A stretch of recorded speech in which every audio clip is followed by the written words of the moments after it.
Hey, hi everyone. We're here with our good friend Lisa Donahue, and we're going to ask her all kinds of questions and get her story. Yes. And so we can learn. Learn from each other. That's right. That's right. So, Gavin, you want to ask the first question? Yes, well, Yeah. I mean, full disclosure, we're aware of your show, we're aware of your act, we're aware of your tour and all of that, so it's not like we're coming into this. And it's the reason that we invited you here, because we have some questions, because we know that our audience is going through the same thing that you're going through. And so we wanted to start off with, Love it. Lisa, where were you born? I was born in San Gabriel, California. Yes, I'm a fourth generation Southern Californian. Yes, woo, California us. girl. That's right. I'm a California girl through and through. And yeah, so born and raised here, which is great because the music industry's here, the entertainment industry. So I feel like I kind of know, but I still figure it all out. You know, it's ever changing. But yeah, born and raised. Well, we appreciate that because our last episode, we talked about how and why the music industry moved from New York to LA. And it is here and why everybody comes here. Yeah, absolutely. And you know, it evolves and things are moving out of here because of cost and all that. But for the most part, this is where people come. It's because it's such a creative hub. So, who inspired you, and how old were you when you got involved and interested in performing? Great question, Mary, because I'm an only child. So yeah, I had a lot of time on my hands, and my mom said I was a ham and I was a fearless kid. I would run up to complete strangers, old people, and go, "Grandma, Grandpa." And my mom was like, "You need to understand stranger danger." But not really, because I love people. I feel like we're humans. We are here to connect, to learn from each other, and you get the best tidbits in those unexpected experiences. Sure. So I was a fearless kid. I exhibited that I had some talent and could sing and match pitch early on. My mom, my family is really not in the industry, except I have a great uncle who was a famous singer in the 1940s named Andy Russell, but not in my circle or orbit as a child. But my mom and dad recognized that I was sort of fearless, and she's got something. Let's get her into some classes. So I started as a kid singing lessons when I was like 11. Nice. And then I went to this performing arts studio called Mickey Rooney's Talent Towners. Yes. Okay. And I was in that group. You had audition, and we learned everything. And my dear friend Ray O'Day, who's a dear friend to this day, was our artistic director. And I learned a lot as a young kid about where you are on the stage, in life, how to set up equipment, roll chords, knowing how to read an audience. I learned a lot really young, which I was grateful for. I parlayed that into college. I went to Citrus College, which is a little 2-year college, but they have a 3-year music program there called the Citrus College Singers. Did everything from classical music to musical theater to a big pop show, and it would culminate into a tour, either classical, going to Europe, which I love singing. I love singing in a choir, you guys. I feel like taking that piece of who we are and coming together as one is sort of a metaphor for life and how we work together. And then we did pop music and we toured the Hawaiian Islands for 5 weeks. Horrible for us as kids. Wonderful. Yeah. And then I went to Berklee College of Music after that. I thought, you know what? I think I can parlay this into a career. And that was 30 years ago now, and when we did not have MP3s, we were CDs barely, cassettes, the audio tracks, all the good stuff. But what was your major instrument? so to get into Berklee, you have to have an instrument. So I was voice, of course, but I did the make your own major, which was called professional music, because I was interested in songwriting, especially business management. I knew I had a flair for details and organization and just being a leader in that way. So I studied heavy on the business management side, which now, of course, 30 years later, it's all different. So I'm still learning, and a student. But it was great because it set the stage for me of all the people. It was an intentional community. All those great young artists that we were up till 2 a.m. singing sessions, playing, gigging together, being curious. We are all now coming up through the ranks, and we help each other, and we know each other's history, we know work ethic, we know character, which is such a big part, because I don't want to work with jerks, so I work with talented people who want to be there. So That's just sort of my mantra. But it was a great experience, the Berklee experience for me, and continues to be an amazing school, and what how they sort of lay the groundwork for people to work in the music industry. It's not an easy school to get into. Yeah, and I got a scholarship back then. I was like, Nice. how did I do that? It was a Jesse Stone scholarship, I remember, and I remember writing a thank you to write thank yous, people. Thank yous, so good. Right. But it was 24/7 music, Gavin, and it was awesome. Yeah. It was just awesome. So you still have connections with your Berklee friends then? I sure do. Yeah. Film scoring friends, other performing friends, composers, music synth people, and we've all sort of evolved in our careers, and because you have to adapt to the music industry, how it's changing. To credit, when we saw your show, the last two shows, you have an incredible band backing you up, yeah. and each and every one of them could be a soloist on their own show on the road. And they are, yeah. But they're Berklee. Yeah, bums. a lot of them, a handful of them are Berklee friends, and it's just I like said bums. It's yeah, friend, but bums. bums meaning you bum together. Slash and, musician. It's kind of Right. interchangeable. But you bring up a good point, Gavin, because again, life is short. I want to work with people that want to be there, want to be at the party, that come prepared. I have a lot of friends who are like, "Can I be in your band?" I'm like, I would love to find an opportunity to make that happen. I'm not ruling things out, but for the most part, I've got a really good core group of people that we all just get each other. Yeah. And there's not a jerk in the bunch. I always joke I have a no jerk policy. It really is true, right, Mary? It's It's true, like yeah. You got to work with people you have fun with. you do. Otherwise, what are we doing this for? Yeah, and then as I mentioned, competition is a big thing in our industry because everyone dwells on the scarcity of it. It's just, I know when I came out here, everyone was like, or even when young people come out, they're like, "Lise, I want to be a session singer," and I'm like, okay, well, you can't. I mean, it's a very protected group. They're amazing. They're the most amazing musicians. They read the ink, perfect pitch. They're wildly talented, these singers. But a lot of it is you've got to show the gumption that you're there for it. You've got to network, and be in it. Let me ask you. I asked you earlier, but we didn't get there. Your influences. Oh, yes. Yeah. I want So, to know who did you listen to? Oh gosh, growing up, Mary, I listened to Barbara Streisand. Yeah. So I'm a singer. Like I respect singers like the Joni Mitchells and the Joan Baez's and the Stevie Nicks. They have such an amazing quality to their sound. It is their sound. Streisand does too. But I listen to the Carole Kings, the Dionne Warwicks, Carly Simons, and then even today, Paula Cole is somebody I really love, but I really like the ones who can really sing. But for me, it's all about those singers that can tell a story. Oh yeah. Because I feel like we, as singers, yes, we can just sing and riff and embellish, and that's always fun to hear. But I think what sets me apart is that I'm the storyteller, and the lyric is what's driving that. And I feel like I always have to honor that. So that's my angle. Everybody's got their own thing, but that's when you come to my show, I'm bringing you into that story. I'm making you remember a moment in your life, or move you somehow, or bring you to tears, or something. But those, a lot of these amazing women singers and bands, Tower Power I love, in Chicago, the Horns, Nice. and But I like the singers. Yeah. Got you. Yeah. No, absolutely. And that's, for me, I've been in the music industry 35 years. And the first time I heard your music, I was like, wow. And my first album, your album that I first listened to, She's Got It Covered. Yes. And I was so amazed. I was blown away. You did have it covered.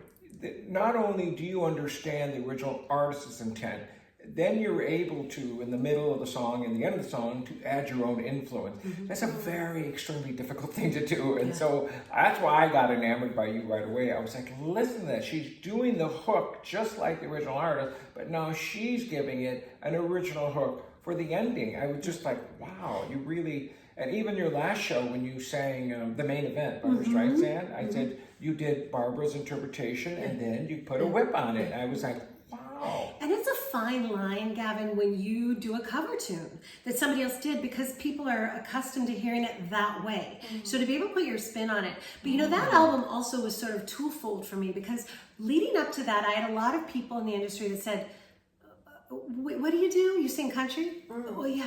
You sing pop? Yeah. Musical theater? Yeah. Because again, I'm the musical actress, right? Putting the mask on. So that album was sort of my F you to the world, not F you in a bad way, but just sort of like, look everybody, I have it covered. I can do jazz, I can do R&B, I can do musical theater, you know. You can do blues. I love Oh. it. The Blues. blues, Yeah. absolutely, and Yeah. it's just visceral, that all that stuff. But it for me was, as a singer, I'm not sure if I could have picked a lane coming out of Berkeley, going, I am a country singer, I'm moving to Nashville, I'd be way farther in my career right now. That was our next question, So, was but- versatility holding you back or moving you forward? Well, the versatility has opened up a lot of doors for me. You know, I mean, I get to write shows now and do musical theater stuff. I've done stage stuff. I love doing the live shows. Somebody called me on a session. Can you do blues? Sure. Yeah. So I like the diversity of it. I don't question any choice I've made in my life, because I feel like exactly where I'm at is where I'm supposed to be. Right. You know, and then you make decisions to be like, I'm going to try that, and then you move towards that. But for the most part, I have no regret in that way. But yeah, that's a thing. But I feel like nowadays, if you're not the Billie Eilishers of the world or Beyonce's, which they're pretty, you know, set in They have a their pocket. lane. They're in there. Yes, Yeah. which is great. Beyonce is amazing, because she can sing different styles too now, yeah. which is great. And you've got that marketing machine behind it, which is awesome. But you know, for independent artists like us, I just say yes. I say yes to a lot of things, and I figure it out. I just trust that I have the tools that I've been given, the skill or the talent, and the fearlessness to say, I'm going to figure this out. Good. You know, and 99.9% of the time, I'm in. So let's tell us some of the places that you played or that you want to play. Ooh, okay, I want to sing at the Hollywood Bowl. Of Can we course, manifest okay. that? I want to sing, yeah, put that one in. I put that But listen, I about 7 years ago, I thought, I want to do live shows. Let's see if I can make that happen. I know how to put a show on. I got the band. Like, I have a barn. Let's put on a show. Yeah, exactly. So I found the barns around Los Angeles, and I've parlayed it. I started with like 2 shows a year, and it was at Vitello's, and then I branched out, and Campus Jackson, Newport Beach, and then Catalina Jazz Club. That was sort of my big foray. I did a show called Just a Broad and a Big Band. You guys, that was fun, because I mean, talk about intimidating. 17-piece band. They were big band, and they were these people like who did the bass line to These Boots Are Made for Walking. Got him checked. Like these were heavy hitters, and I had such respect for them, and I learned a lot. But that was a big, we sold Catalina 220 seats. So of course I had high expectations after that, you know, but you know, all these local LA venues, now I've branched out into Orange County, Vegas. I got to do a show in Vegas recently, Maxon Jazz Club. And then, I'm out at Oscars in Palm Springs coming up. When is that? That is actually Wednesday, November 20th. Excellent. And and because I love to produce, I have my own production company. This is part of saying yes, right? I thought, how do I diversify? Let's start a company and take write-offs and do stuff. Sure. So I met a dear friend named Andy James, and on a cruise we met, and I thought he was just magical. He was dynamic, and he's an Elvis tribute artist. Oh, Now, right. Elvis is kitsch, but there's such a respect that people have for Elvis and his music. So we are doing sounds. I thought, let's put a show together. I'm like, what could we do? Sounds of the 60s, that's me, and 70s, Elvis. And we've put this beautiful, fun, high energy show together. Excellent. So we're doing it there and at the El Portal Theater on November 23rd. So, but yeah, I love to create opportunities for other people. I have a lot of women friends who said, I want to sing, but I can't afford it. And I'm like, well, I've got the model. I can underwrite this. And we've done 4 of these songs in the key of She, which is where 4 of us or 5 of us singers get together. We do 3 or 4 songs each. They work with a band. We cross promote it. Our audiences get to know each other. And it's a good way to That's give. brilliant. I love that. Well, and yeah. I'm all about that. Look, and I know where I came from. There are a lot of people who helped me, and I will never forget that. And to me, if again, there are takers in the world, but most of the people are just curious and they just want to make music, and I love finding those people. Yeah. Because I want to help them with opportunities if I can. Yeah. You know. Wonderful. Yeah, Wonderful. and that was the first show I saw. Yeah. And then I got excited and told Mary about it. Yes.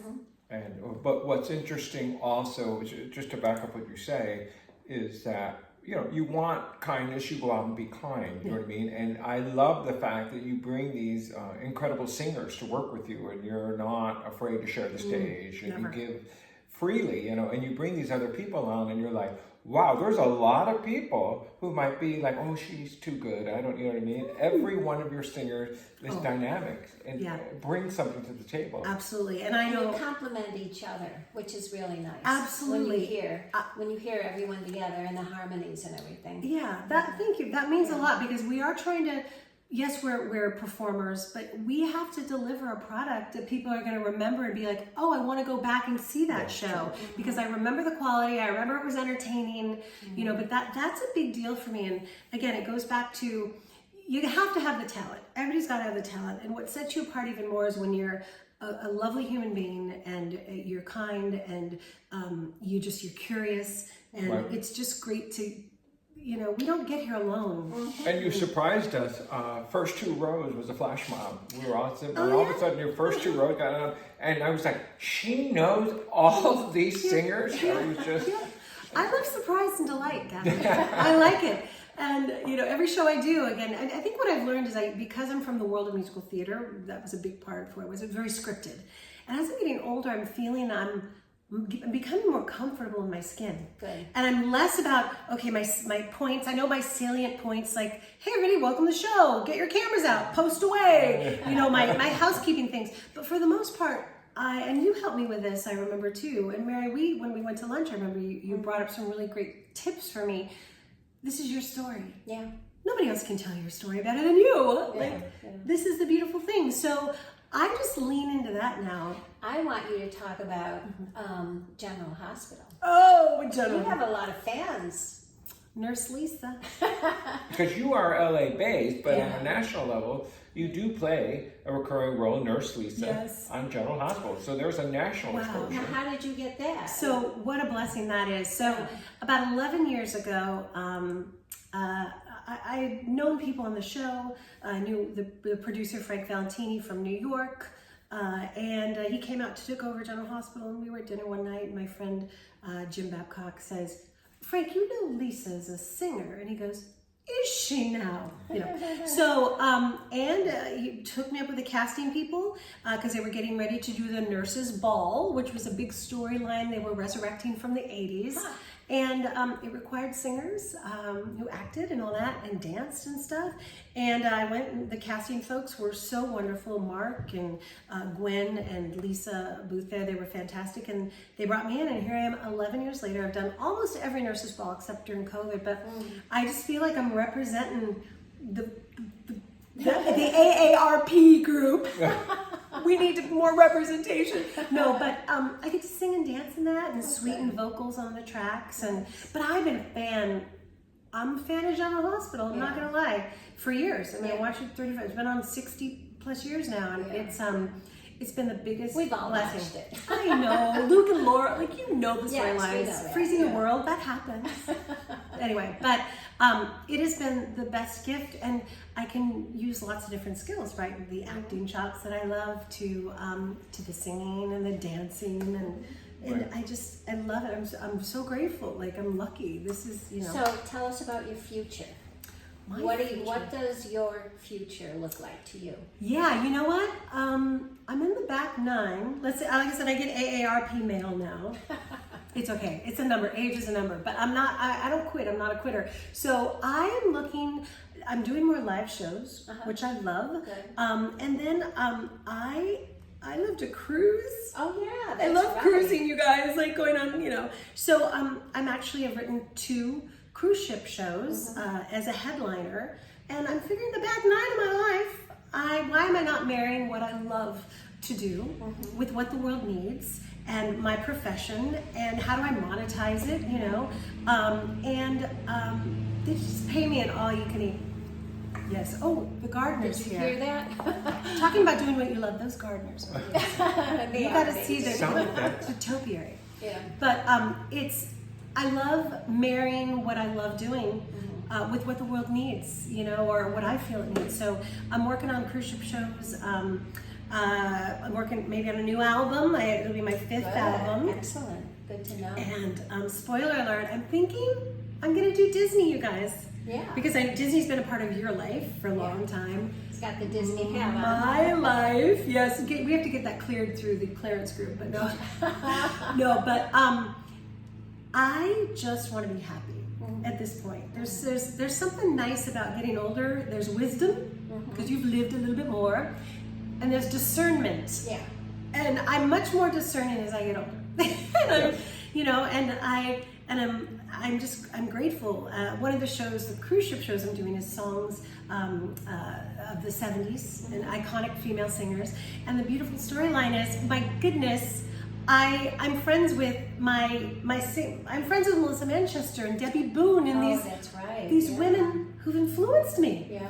So it's such a full circle moment for me, you know, and then I dreamed of being on the radio like they were, and then I get to be on the radio now on Sirius Well, XM. aren't you?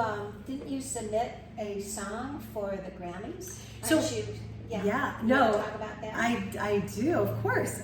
My newest album, which was released last year, is called Dream Me Home for Christmas. I thought, boy, again, how the music industry changes, everybody. Is like, it's hard. Should we read that? Yeah. Yeah. So, how the music industry has changed over time and how do we adapt is that it's hard to make money in music, right? People, there's a big myth about Spotify. It's great, but you need millions of there's no followers. money in Yeah, there's no money. Spotify, So I yeah. thought, how do I make money back? Ooh, sync licensing. Okay. Now, when I was at Berkeley, we didn't have a class on sync licensing, which is licensing your songs for TV and film or promotions, and they pay you to do that, which is great. So that was the intention of this album. They're all original songs written by songwriters who've written for Barbra Streisand and Celine Dion and Dolly Parton and amazing artists. So they're all originals. They're all fantastic songwriters, and they're great songs. Excellent. And they span different genres. I'm like, hi Hallmark, where are you? Like, let's get a movie about this, about these songs. Yeah. But so that was me adapting to the industry. I think that's one thing I've learned is you can be really good at what you do, but you really have to understand what the pulse is of what's happening in the industry. Yeah. And it's hard because there's a learning curve half the time, and I just ask a lot of people. I'm like, "What does this mean, young person?" When you know, and I just take people to lunch a lot too, which that to me is a gift. To You learn a lot there. you do, you do. So I'm trying to adapt. But that album we submitted to the Grammys and got it on a lot of for-year consideration websites. I was beat out like by Billie Eilish and Taylor Swift. You've heard of them, right? Anyway, but that's okay. To me, it was a extra step to have more eyeballs or ears on what I do. Everyone's So- got it there. Oh, You gotta exposed get to a it lot out of there. ranges. Marketing. Yeah. The marketing is the Yeah. hardest thing. Yeah. And that's what we're talking about with our music show. Yeah. Right. That's going to be probably one of the awards would be a marketing contract. I love it. Well, and I love it especially for independent artists. I mean, so much of the young, I say the millennials, I mean, they're digital natives. They know how all this works. Instagram, all that. I'm a Gen Xer, so it's a little bit of learning curve. So I'm learning a lot, but it is about self-promotion, and how to toot my own horn without blowing it, basically. Yeah. I'm sure that's a book title, actually. I did steal that.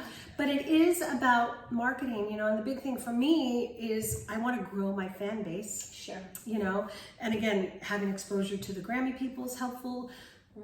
Taking a Facebook ad out that's geo-targeting for special shows that I'm doing that may reach people that it resonates with. I try to think out of the box for that kind of stuff, but just get the word out. But I think it's a big area to cover how we market ourselves because it's so much noise, Yeah. so much clutter. There's so out there. much out there, especially now. Yeah. with streaming. Yeah. My takeaway here is something Dolly Parton shared, the exact same word.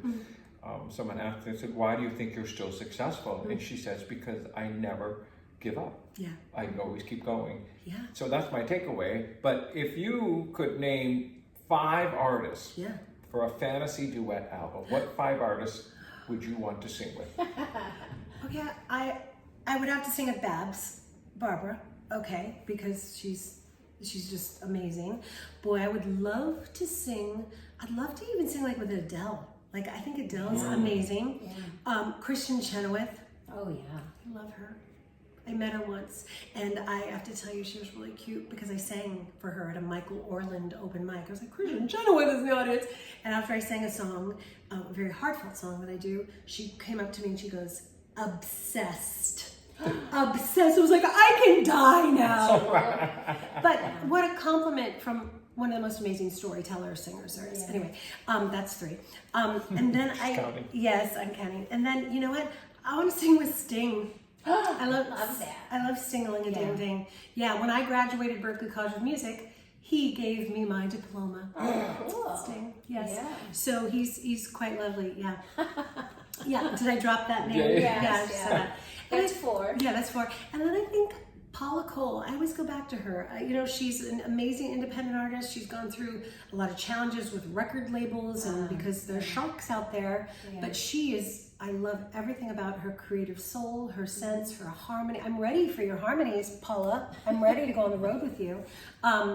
But those would be top 5, you know, Okay. for now, today. Excellent. It changes, but Are we forgetting anything?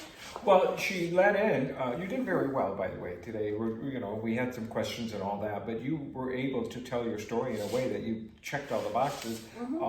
So we mentioned Hollywood Bowl, and you've done Vegas. So Carnegie Hall, Sure. a European tour. Are you looking for? well, Well, you're the yes person. I am the yes person. Well, I mean, that's how this tour with my friend, the Elvis tribute art. Why would I do that? Well, I would do it because I see talent in this person and just that dynamic. And it's a different type of show for me to produce. Again, I mentioned I have my own production company and providing those opportunities. I thought this is something different, you know, than my other shows, my Jazz Beret show that I do and Summer Night of Soul and The Key of She. But interesting that, you know, I think next year we go to London and we get to do that show there Nice. with That would be good. with Andy. I think that'd be a lot of fun. And it's just such a different respect there for music too. It's so interesting. They actually can get butts in seats there. Like people come. People go to Yeah, concerts. people Yeah. do that stuff. Yeah. Yeah, I think a European tour would be a lot of fun. You know, and I love scoping out different venues. You know, there's a lot of great cabaret spaces. Well, Lisa Donahue, we love you. Oh, we love you, Mary. Thank you for doing the show. Thank you for watching. Thanks for having me. We're going to go everyone. see her real soon. Yes, LisaDonahue.com. everybody's welcome. Anyway, bye everyone.